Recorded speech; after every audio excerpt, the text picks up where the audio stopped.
তুমি যেরকম বলছিলে যে ম্যাজিকের সাথে এটার একটা সূক্ষ্ম পার্থক্য রয়েছে, এই ব্যাপারটা আমাকে একটু ডিটেলে বুঝিয়ে বলো। ম্যাজিকের সাথে পার্থক্য আছে, আবার একটা সিমিলারিটিও আছে। সিমিলারিটি কি, যখন একজন ম্যাজিশিয়ান মেন্টালিজম করছে তখন সে ট্রাই করবে যে আমি কিছু ট্রিক্স ইউজ করি।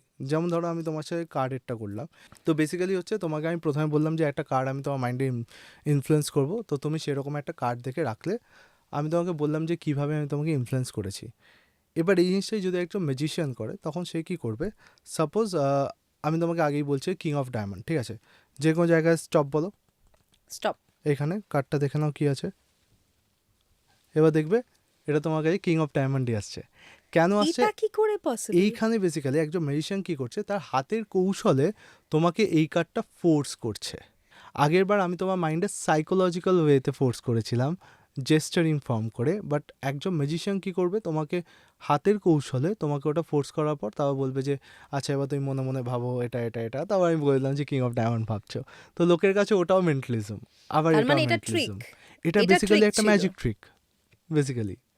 তো এটা তার মানে একটা ধরো ডিফারেন্স। আমরা যে হ্যাঁ। ছোটবেলায় যে ম্যাজিকগুলো দেখতাম আর হুম আজকে হুম মেন্টালিস্টরা যে ম্যাজিকগুলো হুম দেখাচ্ছে হুম তার মধ্যে বেশ ফারাক রয়েছে।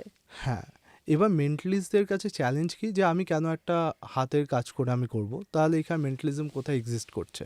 তো অনেক মেন্টালিস্টরা তার জন্য ভাবছে যে এটাকে অ্যাকচুয়ালি সাইকোলজিক্যালি আমি কী করে ফোর্স করতে পারি, যেটা আমি তোমার সাথে একটু আগে করলাম যে এইরকম এরকম ভাবো।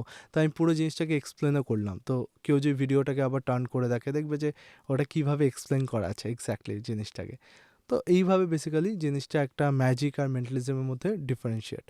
আবার ধরো ম্যাজিশিয়ানরা যখন প্রেডিকশন করছে, যে আগে থেকে কিছু লিখে রেখেছে সেটাই ম্যাচ করে যাচ্ছে, তো সেইখানেও কী হতে পারে যে আমি ধরো তোমাকে বললাম যে এমন একটা কিছু ভাবো, বা তুমি ভাবলে সেই জিনিসটাকে, আমি আর বললাম যে আমার কাছে অলরেডি একটা বক্স আছে, এবার সেই বক্সটার মধ্যে অ্যাসিস্ট্যান্ট অলরেডি কিছু কাজ করে রেখেছে শোনার পর।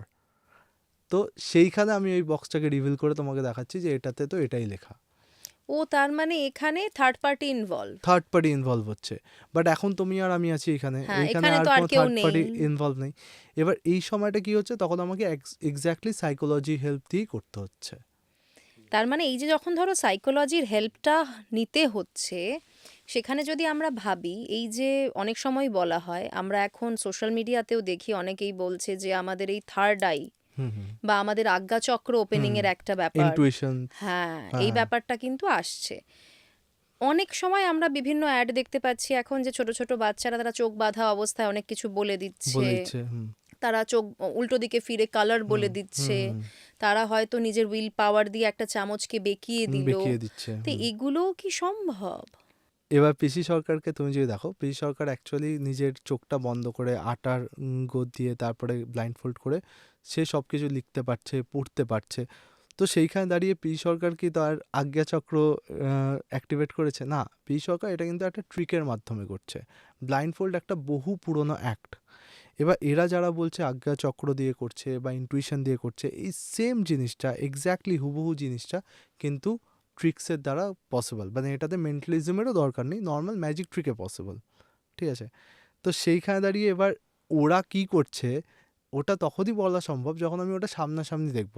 কেন, আমরা জানি যে কী কী পসিবিলিটিস আছে, তো আমরা সেই জায়গাটাতে ব্যারিয়ার ক্রিয়েট করতে পারবো যে আচ্ছা এই এই জিনিসগুলো ছাড়া জিনিসটাই করে দেখো। তারপর যদি সে করে দেখাতে পারে তাহলে অবভিয়াসলি তাহলে কিছু মানতে হবে তাহলে মানতে হবে। সেক্ষেত্রে।